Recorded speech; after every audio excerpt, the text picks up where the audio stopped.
Hello， 大家好，我是安怡。我们看一个人的外形通常来说，一方面是看客观标准，比如皮肤白不白、眼睛大不大、鼻子挺不挺，对吧？这些标准的共性就是它们都是很容易被量化的，所以这些是典型的物理颜值，应该很好理解。确实啦，物理颜值高的人肯定是更有吸引力的，但是物理颜值就等于吸引力吗？这就是今天我想聊的问题啊。那准确的说，吸引力应该是包含了物理颜值的，因为除了物理颜值之外，还有一种化学颜值，有点接近于现在人们说的氛围感啊。就像我看到很多女生说演《我不是药神》里面的张宇，就是演的那个小混混，他肯定不是典型的帅哥，你甚至可以从他脸上挑出很多缺点了。但我发现很多女生都说他身上有一种野性，是那种可以激发化学反应的野性，而这种抽象的、说不清道不明的，却能够产生化学反应的特质，其实就可以被称为化学颜值啊。重点是化学颜值产生化学反应，并且这种化学反应通常只能够在异性之间才能够被捕捉到。是的，我也会觉得张宇，包括很多男明星啊，都很有味道，但我绝对不会对他们产生化学反应啊。注意啊，化学反应不等于性欲啊。比如想和一个人靠得更近，对视的时候会脸红心跳，这些都是化学反应。但女明星里面要说谁的物理颜值一般，但却有着很高的化学颜值，我觉得金敏喜可以算一个，特别是她在《小姐》这部电影里面呈现出的感觉啊，我个人是很喜欢这部电影的，也推荐大家可以去看一看啊。当然，我们并不是说化学颜值就可以凌驾于物理颜值，只是化学颜值往往是容易被人们忽略掉的一部分。好。那化学颜值究竟是些什么东西呢？我总结出了几个关键词，大家可以参考一下啊。第一是体态，很多人会说啊，身材好就是要瘦啊，要高。但事实上，我们见过很多瘦子或者高子，他们走路的时候会驼背，会齁在那里。主观上我觉得不是很好看了，给人不是很有自信的感觉。而其实严格意义上说，瘦和高依然是属于物理颜值的，因为它们有着很标准的量化值。而好的体态是什么？我非常认同一种说法啊，说体态就是传达出我敢于展示我的性别魅力的一种态度。比如，即便一个女生啊，她没有这个傲人的身材曲线了，但是她的步态是优雅的、自信的，举止是撩人的，那她看起来依然是风情万种。一个男生他不一定很高，但是他抬头挺胸，站有站姿，坐有坐姿，是吧？那他看起来也可以是风度翩翩的。这就是体态上面的一种优势，可以弥补掉身材或者身高上面的不足，也就是化学颜值其实是可以弥补物理颜值上的不足的。第二是神态，其实有一个很常见的反面例子啊，就很多人看照片好帅好美啊，但是一动起来或者讲话的时候就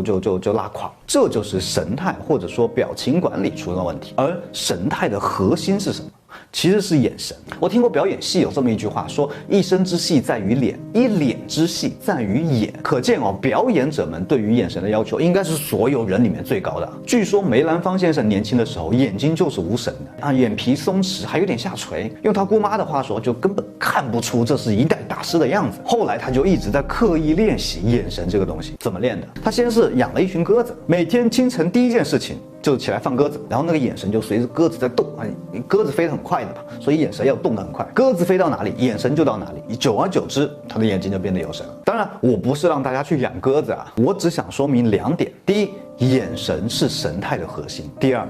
眼神也是可以训练的。好，第三是打扮。其实打扮包括了穿搭、发型、妆容等等，所以它是一个比较大的概念。不同的打扮风格几乎可以把同一个人塑造出完全不同的气质，这点同意吧？就像我们都知道啊，如果女生要去约会的话，最好是把自己往女人味的方向上去打扮，会比较好一点啊。比如裙子、长发、高跟鞋等等，这些都算啊。为什么是这些？是因为这些东西最能够帮助女性去释放出女性独有的性别魅力，而这些独有的性别魅力或者说特质才是化学颜值的根本。我们说了嘛，化学颜值一般只对异性产生效果，所以我们顺带的就可以回答另外一个问题，就是为什么普遍来说直男是不太能够欣赏中性风的？不是说这么打扮不好，只是他没有戳到异性对于化学颜值的审美点上，他只戳到同性的审美点，所以中性风往往是受女生欢迎，其实男生还好吧。当然必须多说一句啊，就是打扮和前面提到的姿态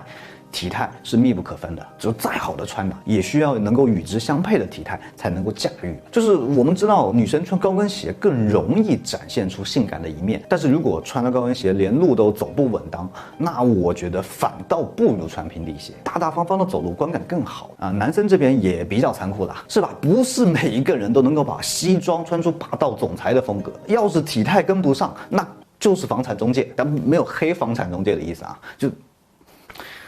最后还有一条很容易被忽略的。气味，其实一直以来，学者们都认为异性之间的吸引，嗅觉的重要性并不亚于视觉。哺乳动物，包括远古时期的人类，都会通过去闻、去嗅对方的味道来求偶，或者反过来释放出一些气味，然后被求偶。生物学也表明啊，人类至今依然会通过外分泌器官分泌出一种信息素，来使得两性之间的氛围更加和谐融洽。他们把这种信息素命名为费洛蒙。所以说到这里，你会发现，其实香水是一个能够快速的增加化学颜值的东西。这可能就是为什么一直以来啊，香水都自带一种性感和浪漫的暗示。而各种香调里面，木质香其实是一个最不会出错的味道。为什么大部分人都喜欢木质香？因为木质香给人带来一种很舒适、很安逸的感觉。比如雪松木就是沉稳低调的感觉，带点橘调的木香会有那种少年阳光的感觉。而今天要给大家推荐的这款李然砝码香水，它在木质调上做得非常有层次感，非常适合东方男性。它有3种不同的味道：烈日启示，热情的木质香，一半男人一半男孩的感觉；东方熏柏，